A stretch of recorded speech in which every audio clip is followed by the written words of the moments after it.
Marissa opened the door and exited the warm and comfortable house, which manifested inside an old abandoned mill not far from town. She had spent a considerable time conjuring the living space within brightly colored walls and spacious rooms within a deserted building. She paid as much attention to the comforts of the dwelling as she did towards fortifying its walls with spells of protection and concealment. Layers and layers of defensive hexes littered the outside of the mill, giving Marissa some sense of peace knowing that Tabitha was safe in her absence. With the window rolled down and the crisp breeze blowing through her curly auburn hair, Marissa came to the end of the dirt road. With a sudden swoosh of air, the daylight vanished, and before her rose the 3 pillars. Marissa looked around, and the dreamlike haze of the trance seemed slightly murky this time. She looked at the 3 structures and realized they were not pillars. They were something more than that. They stood 3 in a row within the depths of this foreign caverns. Jetting upward and tips barely visible stood 3 obsidian obelisks. They were ancient symbols from myths told long ago. In the distance, just beyond the monoliths, a lone figure emerged from a bright white glow. She stood before Marissa, masked in light. "The time approaches with quickening speed, my child," the figure said. Marissa could already feel herself being pulled back to her physical body, and she shouted, "Wait! Please tell me what this means. Who are you?" The only response she received was the fading echoes of 5 faint words. Immovable object, unstoppable force, Trinity. Marissa's thoughts slowly cleared. The car had run off the road and was smoothly idling on the edge of a grassy field. Marissa laughed to herself, thinking it was a miracle the visions hadn't killed her yet. Dread crept into Marissa's heart when she detected another sound emerging under the car's running motor. A faint rumbling caught her attention.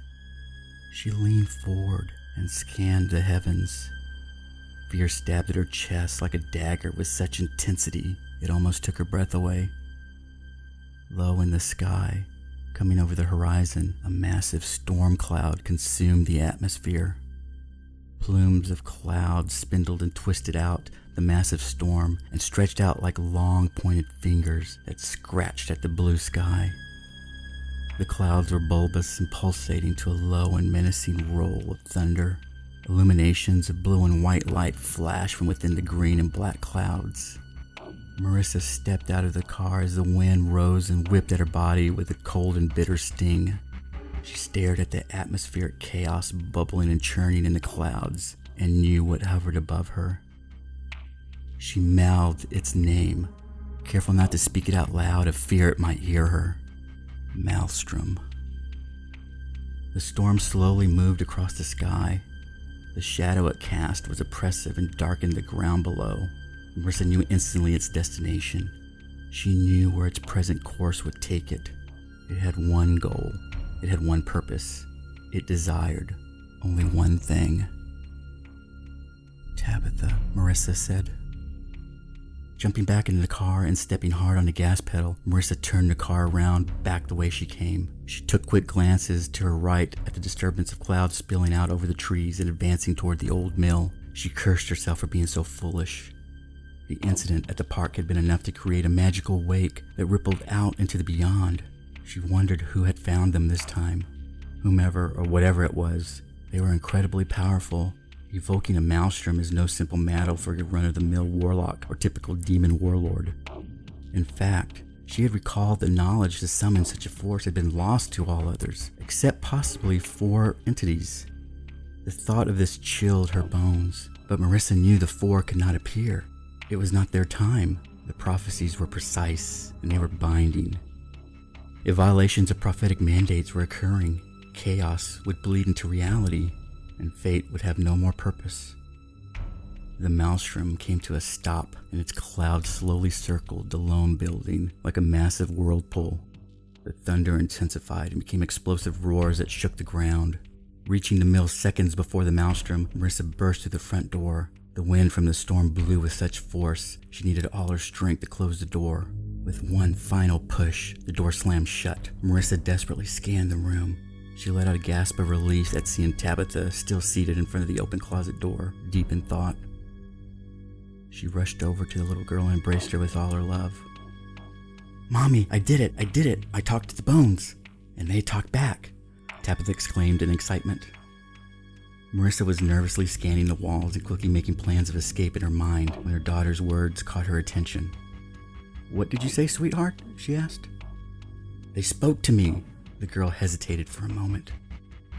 "Mommy, who are the 4 horsemen?" Marissa looked down at Tabitha and said nothing. The shock of her daughter's revelation had left her with no words. Before she was able to answer, a low hiss filled the air. It grew in intensity, then suddenly every light within the house was extinguished with a loud pop. In the darkness, they stood in complete stillness, waiting for what was next to come. Loud booms broke the silence and echoed from all directions. Something was slamming against the walls of their tiny sanctuary. Grasping Tabitha in one arm, Marissa raised her free hand high and shouted, "Achrin Ma!" The sound from the massive impacts vanished. From the raising of every spell of protection and mystical barriers Marissa had conjured in preparation for such an assault. She turned to the open closet and said, "Buddy, get us out of here." Now, Yogicha demons are one of the more mysterious demons, and only summoned by one who has achieved the highest level of skill in the practice of evocation. They are known for 3 things: their brutality, their talents as hunters, and ability in infiltration. One of the rarest and most useful skills of this breed of demon is their ability to travel between the spaces that separate the real world and that of the spirit world. They create pockets. The Yogicha demon possessed the ability to create small tears in reality that allowed them to slip into and out of locations with the flick of a hand. These pockets also could stretch out and connect to other pockets, forming a passageway to faraway places. No barrier, mystical or man-made, could keep a Yogicha demon from entering or exiting any location if it so desired. The broad grin and large eyes emerged from the closet, and the demon began to wave its hand in circular motions. The slams and blows were increasing in intensity again as the rogue demon frantically continued to conjure their escape route. It looked up from its work and allowed a series of nervous giggles. "Mommy, Buddy says something's stopping him from opening the door. He says he's not sure if he can do it." Marissa closed her eyes to think. Each massive strike sent tremors through her body, making it harder to concentrate. She could feel the beginnings of panic build in her chest as hope slowly bled from her body. She opened her eyes wide when the voices arose from the darkness and spoke. "The girl. Give us the girl." 4 voices in unison whispered from outside the walls. Marissa turned toward Tabitha and said, "Baby, I need you to listen to me. I want you to go upstairs and stay there. No matter what happens, do not come down here. Do you understand me?" "Yes, Mommy," Tabitha whimpered. "I need you to keep watch. If you see anything trying to get in, I want you to push it back out. Remember, use short, controlled bursts, just like we practiced." "Can you do that for Mommy?" "Yes, Mommy," she said. "Good girl. Now get up there." Marissa smiled as Tabitha sprinted upstairs. The 4 voices whispered once again, this time with more malice and coldness in their words. "Give us the girl, witch. Give her to us, and your suffering will be tolerable. We will be merciful and promise your soul will be salvageable once we're finished with you." She turned to face the grinning demon and said, "Keep working on that doorway." Marissa leaned closer to the demon and whispered in its ear, "We can't let even one of those things in here. Do whatever needs to be done to protect Tabitha." The demon bowed his head and turned to leave. "Buddy?" Marissa reached out and placed its large hand within hers. Trying to sound strong and determined, she looked Buddy in the eyes and said, "You do understand that under no circumstances can we be taken alive, right? If we fail, You'll take care of that, won't you?" The creature hesitated for a moment. Its broad grin took on a tenderness Marissa had never seen before. In fact, to be honest, she'd never thought these animals were capable of such emotions, other than violence and cruelty. With sad, mournful eyes, Buddy nodded. He quickly turned and leaped upward toward the rafters and disappeared. "Give us the girl, witch. We come to dine on thee and taste the womb that begot this child of prophecy.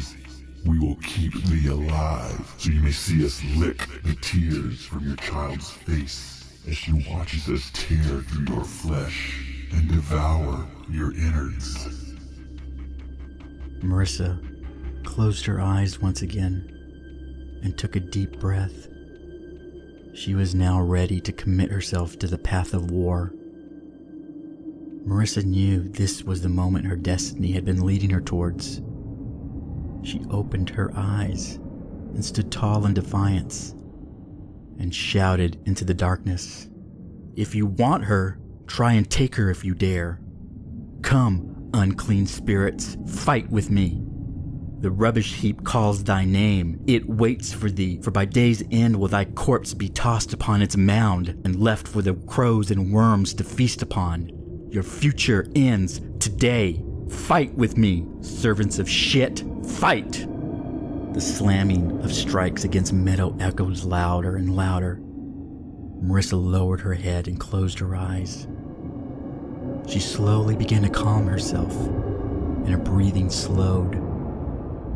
Marissa focused her mind on the elements that surrounded her: earth, wind, fire, and water. She reached out and took command of the dormant energies that lay hidden within nature. They permeated her skin and saturated her senses. At first they were chaotic, but soon balanced themselves and flowed through her in harmony. From behind, a black slit emerged in midair, and a globulous shape spilled onto the floor through the fissure. It towered over Marissa, and a tube-shaped appendage arose and reared back to strike. In a single graceful movement, Marissa took hold of her wand in one hand and unsheathed a curved dagger in the other and shouted, "De ula morte!" In a burst of light, the tip of her wand glowed brighter than an exploding star, and her dagger ignited in a blazing blue flame. She spun, arching her back, avoiding the stab from the pointed tip of the slimy monstrosity masked in shadow. In a single swipe from her burning dagger, she took the head of the unsuspecting attacker. Standing over the corpse, she spat at the twitching body, now laying dead at her feet. Marissa looked around, ensuring all was safe. When she felt no more danger was present at the moment, she ran to the nearest window and lifted the mystical barrier to gain a view at their current predicament. She couldn't help herself but gasp at the scene that lay before her. The 4 horsemen stood at the forefront of the horde they commanded. At first glimpse, it could be easily mistaken to believe the 4 warriors mounted a grotesque and deformed horse of similar skin tone and texture. But in fact, they were not separate, but one creature. They stood 10 feet tall, with pale white skin. Penetrating and mutilating their body were black thorns that wrapped around their bodies. The thick spines spiraled around their head and came to a sharp point, forming a crown of thorns. The horsemen's servants were slightly shorter, with wet and sleek bodies of white flesh that had never seen the rays of daylight.